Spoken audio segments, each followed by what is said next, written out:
Bienvenue sur Info 83 et merci de nous suivre plus nombreux pour capter les informations que nous vous donnons, des témoignages mais également des informations utiles. C'est ce que nous allons faire, notamment à l'attention de nos amis travailleurs indépendants, les artisans, les auto-entrepreneurs également.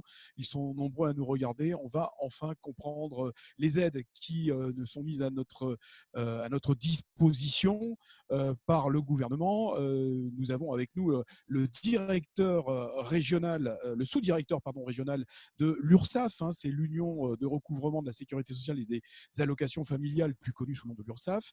Voilà, c'est un acronyme que nous connaissons bien, les travailleurs indépendants. C'est Pierre Donadet. Pierre Donadet, bonjour, merci de nous accorder un peu de votre temps. Merci d'être avec nous. Bonjour, bonjour à tous. Je sais que vous êtes très occupé parce que vous êtes, je le disais, sous-directeur régional URSSAF, mais pas que, vous êtes également le directeur de l'antenne URSSAF de Toulon. Absolument. Et le directeur du recouvrement des travailleurs indépendants pour l'URSSAF PACA. Ouais. Voilà, et on vous a confié effectivement la tâche donc de gérer les affaires pendant cette crise sanitaire. Alors, qu'est-ce que l'URSSAF a mis en place pour les travailleurs indépendants, pour les artisans, pour les auto-entrepreneurs, que l'on comprenne bien, que ce soit bien lisible. Alors, on sait qu'il y a une aide qui est accordée par le gouvernement depuis le 31 mars via la Direction générale des finances publiques de 1 500 €. Et on a parlé donc d'une aide complémentaire, c'est bien ça, et vous m'arrêtez si je me trompe, parce que vous êtes là pour nous éclairer, de 2 000 € pour les artisans, les entreprises et les auto-entrepreneurs. Comment est-ce que ça fonctionne? Qu'est-ce que vous avez mis en place? Dites-nous tout, Pierre Donadet. Bien, écoutez, si vous me le permettez, je vais peut-être remettre un peu, avant de parler des aides, simplement vous parler un petit peu de ce qu'on a fait depuis cette mise en confinement, puisqu'il a fallu mettre en télétravail de nombreux collaborateurs, notamment nos plateformes téléphoniques, de pouvoir permettre à nos collaborateurs des plateformes téléphoniques de répondre. Vous savez, c'est le 3698. La première semaine de confinement, on n'a pas eu des résultats trop fabuleux, mais à partir de la deuxième semaine, on affiche des taux d'appel aboutis relativement bons. Ça veut dire que normalement, vous devriez pouvoir nous joindre. On a mis aussi donc la plupart de nos collaborateurs en télétravail et aujourd'hui, bien ça fonctionne. Voilà, presque de la même manière que quand nous étions sur le site, à l'exception des accueils physiques que nous avons bien évidemment fermés compte tenu des mesures de sécurité, mais on peut obtenir néanmoins un rendez-vous par téléphone, en lieu et place de l'accueil physique. Alors, par téléphone, la plateforme téléphonique 3698, ouais. Il y a des temps d'attente, j'imagine, puisque vous annoncez un chiffre d'appel, un nombre d'appels assez important. Alors, il y a eu des temps d'attente, voire même des appels qui n'ont pas pu aboutir la première semaine de confinement, mais depuis, on suit ça, je dirais, heure par heure, minute par minute. Aujourd'hui, les choses sont plutôt… Ça se passe plutôt bien. Voilà. Alors, par semaine, on a 1 millier d'appels et on arrive à répondre quasiment à la totalité des appels. Alors, donc, la mise en place, bien sûr, elle est nécessaire. Donc, vous êtes en place, c'est ce que vous nous dites. Alors, donc, là, l'URSSAF, à partir du 15 avril, c'est bien ça, à partir du 15 avril, donc, va pouvoir donc, traiter les aides qui sont promises par le gouvernement. Alors, quelles sont ces aides? Comment ça fonctionne? Expliquez-nous, Pierre Donadet. Ok, donc je reviendrai après peut-être sur les reports d'échéance parce que c'est un point aussi. On va le traiter également avec. Sur les aides, on a plusieurs types d'aides. Donc, vous venez d'évoquer le Fonds de solidarité d'État. On n'en parlera pas, c'est la DDFiP qui le distribue. Néanmoins, au départ, nous souhaitions accompagner les travailleurs indépendants parce que cette aide, l'action sociale, ne concerne que les travailleurs indépendants, professions libérales, artisans, commerçants, y compris donc les auto-entrepreneurs, en dehors des PAM, les praticiens et auxiliaires médicaux. Cette aide, nous disposons d'un budget, c'est un budget annuel, et on a à l'intérieur de cette aide 2 possibilités d'aider le travailleur indépendant, par la prise en charge de cotisations sociales, ou alors par une aide financière exceptionnelle. Donc là, on est concerné par le deuxième type, l'aide financière exceptionnelle. Et on avait envisagé dans un premier temps, avec un seuil qui pouvait aller de 1 000, 2 000, 3 000 €, voire plus même. Ça, c'était il y a quelques semaines. Nous avons eu très rapidement de très nombreuses demandes. On a un peu mieux maîtrisé le Fonds de solidarité d'État également. Et aujourd'hui, ce qu'on propose comme action sociale, comme aide, c'est une aide qui devient subsidiaire à celle du Fonds de solidarité d'État. C'est important. C'est-à-dire ne sont éligibles à cette aide que ceux qui n'auront pas obtenu l'aide distribuée par l'administration fiscale. C'est-à-dire donc les deux aides ne sont pas cumulables, on est bien Non, d'accord. absolument pas. C'est-à-dire que les deux aides ne sont pas cumulables. Donc, on a, dans nos critères, nous, on a repris ceux, bien sûr, du Fonds de solidarité d'État. Dans le questionnaire qui est en ligne et que les travailleurs indépendants remplissent, on leur pose les 3-4 mêmes questions que celles de la DDFiP. Et ça nous permet en fait d'exclure les personnes que nous pensons, les personnes qui vont obtenir, selon ces critères, l'aide d'État. Alors, cependant, là, l'aide d'État commence à être distribuée, enfin, ça se passe plutôt bien. Il se peut que le travailleur indépendant qui se connecte sur le site de la DDFiP ne reçoive pas d'aide parce qu'il ne répond pas aux critères et qu'il ait reçu un refus de notre part. Dans ce cas, il nous indique simplement qu'il n'a pas reçu son aide DDFiP et nous, on pourra compléter. On n'ira pas au-delà de 1 000 euros. C'est-à-dire que le plafond aussi a été diminué, donc on est à 1 000 euros de plafond. Et bien sûr, il y a un certain nombre de critères d'éligibilité. Donc, je l'ai dit, ne pas bénéficier du fonds de solidarité de la DGFiP. Il faut que le travailleur indépendant il ait au moins versé, depuis son installation, au moins un versement de cotisation. Il faut qu'il soit affilié avant le 1er janvier 2020. Il faut qu'il y ait eu un impact important depuis la mise en place du confinement, comme par exemple une subvention d'activité ou une réduction assez importante du chiffre d'affaires ou du revenu. Il faut qu'il soit à jour de ses cotisations ou alors qu'il ait des délais chez nous. Et enfin, pour les auto-entrepreneurs, il faut que l'activité soit son activité principale. Monsieur Donadé, excusez-moi, juste bonjour déjà, Monsieur Donadé, Patrick Issartier. Bonjour Thierry. Bonjour. Juste, je reviens un petit peu juste sur les actions sociales des travailleurs, les reports d'échéance que vous avez pu faire sur les immédiates. C'est-à-dire que vous avez fait des reports, ce sont des aides qui sont portées par les URSSAF pour les travailleurs indépendants? Absolument. Donc ça, c'est un point très, très important parce que ça va me permettre de vous expliquer aussi ce qu'on a fait pour les échéances échues, du passé, mais je vais aussi vous parler de ce qu'on va faire pour les futurs, avec des petites différences. Alors, on a tout simplement annulé, alors on n'a pas annulé les cotisations, on a annulé les bandes de prélèvement, c'est-à-dire que les travailleurs indépendants, artisans, commerçants, n'ont pas été, professions libérales, n'ont pas été prélevés sur leurs échéances du 20 mars, du 5 avril, et il va en être exactement la même chose, ça va être pareil pour l'échéance du 20 avril. Donc, on va annuler, c'est nous qui le faisons, il n'y a aucune démarche de leur part, on annule les prélèvements.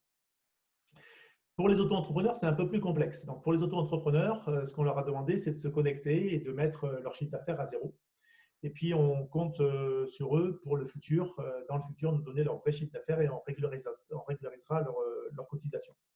Le vrai chiffre d'affaires, donc, il tiendra compte du chiffre d'affaires présent plus de celui qui n'a pas été déclaré dans sa totalité, si ça dure 2 mois, 3 mois, c'est-à-dire dans la totalité? Alors, pour le moment, voilà, pour le moment, c'est comme ça qu'on fonctionne pour les auto-entrepreneurs.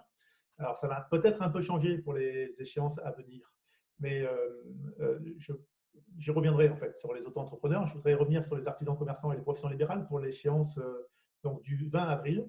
J'ai expliqué, là, il n'y a rien à faire et elles seront positionnées à zéro.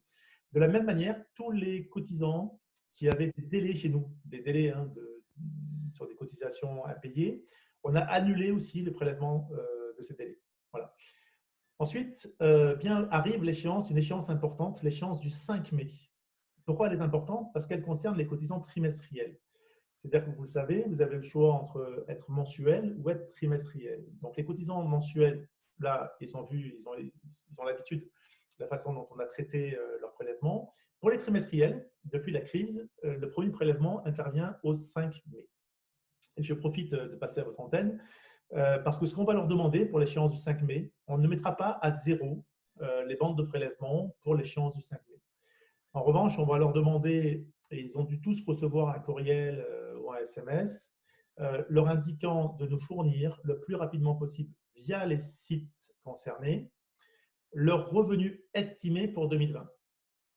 C'est un peu compliqué parce qu'effectivement, on est en avril 2020, mais on leur demande de faire une simulation alors qu'ils sont en train de faire leur déclaration définitive 2019. Mais ça va nous permettre, grâce à une estimation de leur chiffre d'affaires 2020, de réduire les prélèvements du 5 mai. Parce que ce qui est important pour nous, pour cette échéance, c'est de permettre aux cotisants qui peuvent payer de payer. Ça fait partie en fait aussi de notre devoir de solidarité parce que derrière, il faut payer les retraites, il faut payer les allocations chômage, etc. Un mot sur le CPSTI. Alors, en fait, quand je vous parle d'ASS, d'action sociale, c'est l'action sociale du CPSTI. Donc, c'est l'action sociale du Comité de la protection sociale des travailleurs indépendants. Depuis la fin du RSI, on a créé cet organisme qui est un organisme national avec la personnalité morale, avec un directeur. Et ce sont eux qui gèrent l'ASS. Donc, c'est nous, URSSAF, qui versons en fait ces aides, mais la politique, la stratégie qui est derrière est choisie, déterminée par le CPSTI et par la CNAS, qui est la Commission nationale d'action sociale. Vous avez vu, je suppose que votre question est relative à ce que vous avez pu lire dans la presse récemment, parce qu'effectivement, il y a une proposition du CPSTI de création d'un fonds d'un montant beaucoup plus élevé que l'ASS, qui ressemble un peu en fait au Fonds de solidarité d'État, mais là uniquement pour les travailleurs indépendants.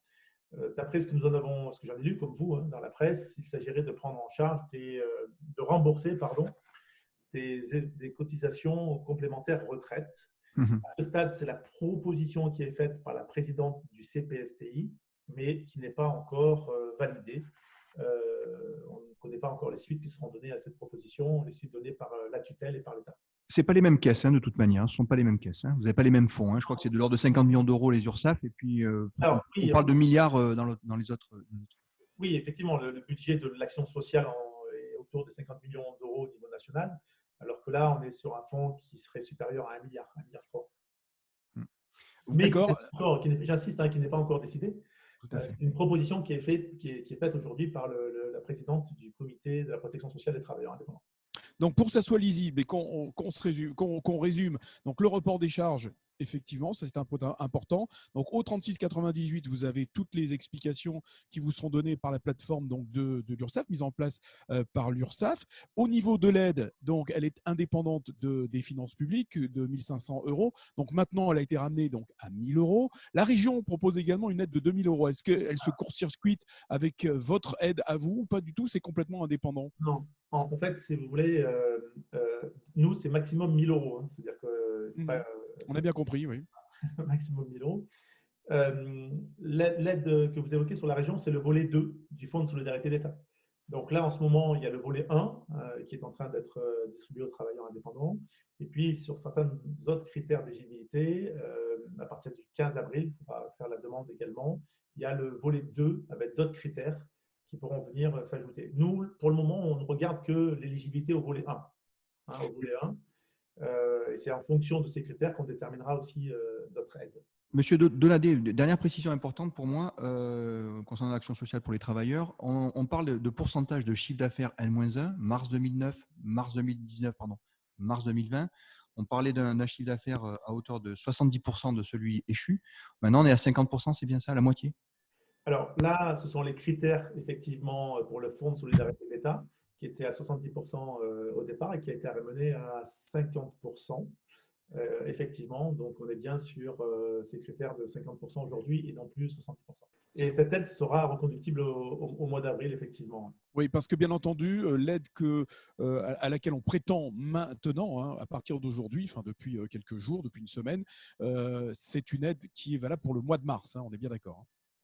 Absolument, mais là, le directeur départemental des finances publiques en parlerait mieux que moi, mais nous, comme on est complémentaires, on est subsidiaire à cette aide, donc on maîtrise un peu leurs critères, effectivement. Donc, elle sera renouvelée au mois d'avril. Bien, Pierre Donadé, vous devez avoir du pain sur la planche, j'imagine, avec cette crise sanitaire. J'espère que vous ferez le maximum, comme vous le faites habituellement, d'ailleurs, avec vos services. On vous remercie. On rappelle ce numéro de téléphone, le 36 98. Merci pour ce que vous faites, parce que vous êtes présent aussi. Et si on applaudit tous les soirs à 20 h le personnel de santé et puis tous ceux qui œuvrent, vous en faites partie également. Merci beaucoup, Pierre Donadé, d'avoir répondu à nos questions. Si je peux juste Oui. me permettre, Oui, allez-y. 98, certes, mais surtout les sites sécu-desindépendants.fr ou ursaf.fr et vous allez vous connecter avec votre compte. Ça simplifie la tâche pour tout le monde. Merci beaucoup, Pierre Donadé. Puis n'hésitez pas, lorsque vous avez une information, vous revenez vers nous. On sera heureux donc de vous accueillir sur Info 83. Merci Patrick. Merci Pierre Donadé. Merci Pierre. Au revoir. Au revoir.